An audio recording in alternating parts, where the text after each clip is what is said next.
Assalamualaikum warahmatullahi wabarakatuh. Keren cadang. Jadi kawan-kawan semua, saya gembira ya.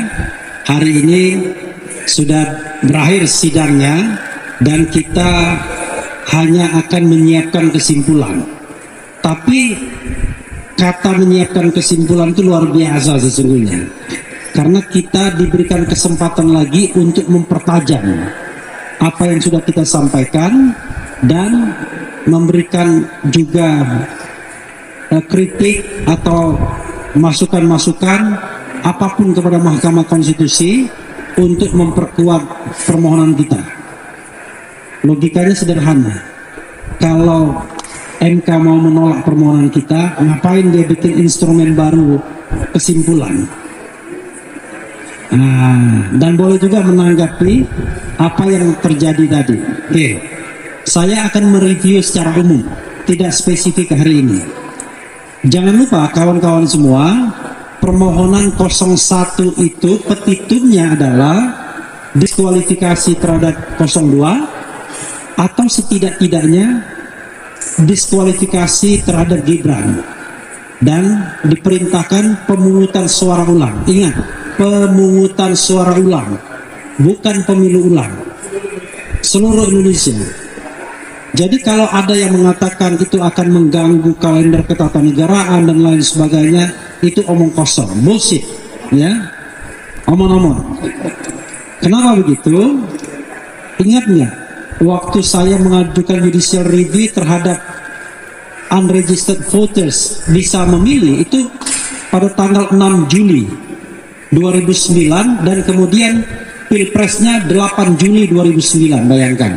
Itu putaran pertama, memang tidak terjadi putaran kedua, tapi intinya adalah ini baru bulan April, jadi masih jauh ke Oktober kalau kita bicara akan terjadi kekosongan hukum. Nah, untuk mendukung petitum tersebut atau permohonan tersebut, kami memulai dengan satu pendekatan yang barangkali tidak lazim bagi permohonan sebelumnya, yaitu kami hanya menekankan dan hanya mengutamakan aspek kualitatif saja. Kami tidak menghitung angka-angka, karena kami katakan angka itu didapat dari kecurangan. Bagaimana kita kemudian mau beradu angka, sementara angka yang kita ingin adu itu didapat dari kecurangan yang tidak saja dalam proses pemungutan dan penghitungan suara, tapi jauh sebelumnya, sebelum pencoblosan dilakukan. Oke? Dan pintu itu sudah terbuka bagi kami, yaitu bahwa MK sudah kembali menegaskan dirinya bahwa mereka adalah pengawal konstitusi, the guardian of the constitutions, dan itu putusan 2004 hingga 2019. Kalaupun kemudian belum pernah dikabulkan, itu soal lain. Kenapa? Karena permohonan terdahulu itu tidak convincing, tidak meyakinkan. Nah, permohonan ini insya Allah sangat meyakinkan, ya. Karena itu kami yakin bahwa peluang besar untuk dikabulkan, insya Allah. Amin, amin. Kalau wartawan ada yang mengaminkan langsung 100% ini, ya kan? Nah, ya, oke. Semua ahli yang diajukan pihak terkait berusaha mengatakan, hei Mahkamah Konstitusi, Anda cuma hitungan-hitungan saja. Tapi sebelum ada putusan Mahkamah Konstitusi itu sudah batal dengan putusan terdahulu dan batal dengan pernyataan Hakim Konstitusi sendiri. Oke, dalil pertama, ya, saya tidak akan mengumpulkan 11 dalil, cuma 3-4 dalil saja. Dalil pertama, bahwa penetapan Gibran sebagai wakil Presiden Prabowo Subianto, calon wakil Presiden Prabowo Subianto, itu menurut kami bertentangan dengan hukum dan konstitusi. Melanggar hukum artinya melanggar peraturan perundang-undangan dan melanggar juga konstitusi, melanggar asas pemilu yang luber dan jurdil serta KPU yang harusnya mandiri.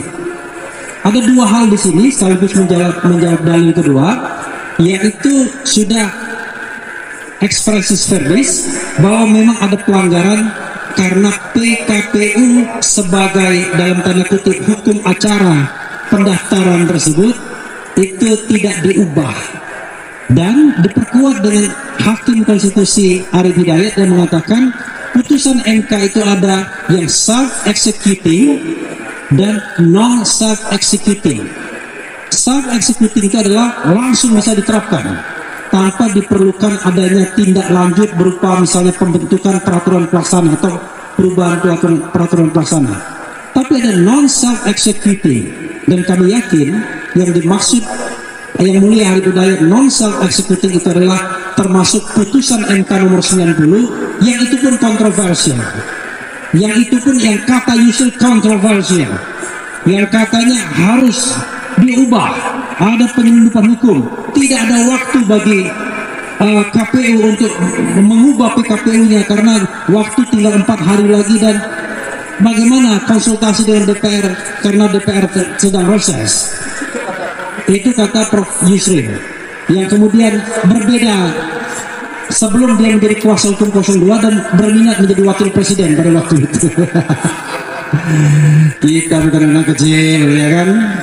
Semua ada kepentingannya, kan? Nah, tetapi ternyata betul apa yang dikatakan Prof. Yusril itu, tapi yang dulu, ya.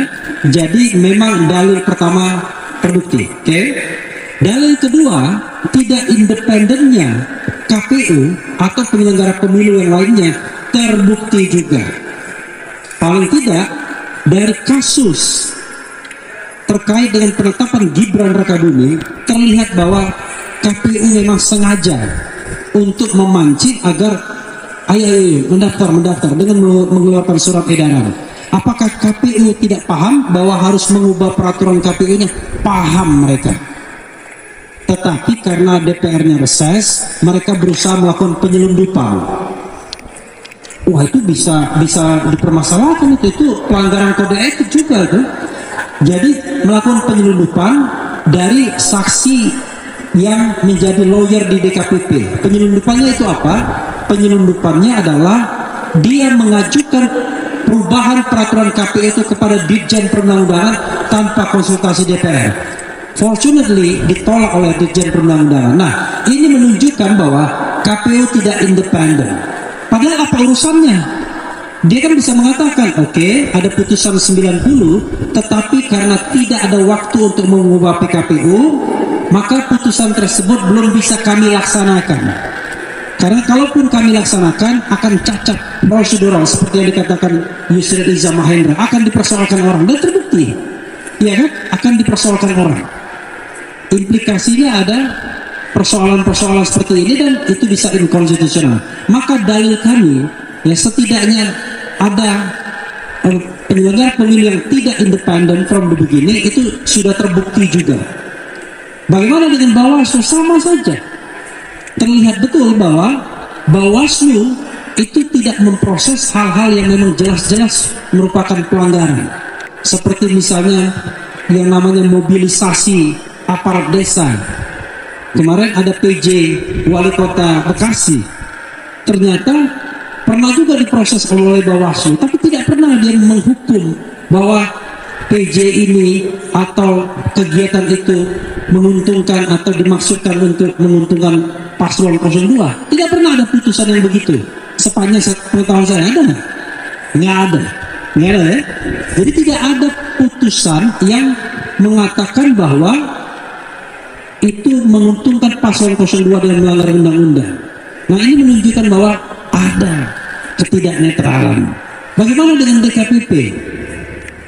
Ketidaknetralan DKPP yang juga terbukti adalah walaupun memang tidak dipersoalkan secara masif. Anda bayangkan, ada ketua KPU 5 kali melanggar, dihukum karena melakukan pelanggaran kode etik. 3 diantaranya berat, ya.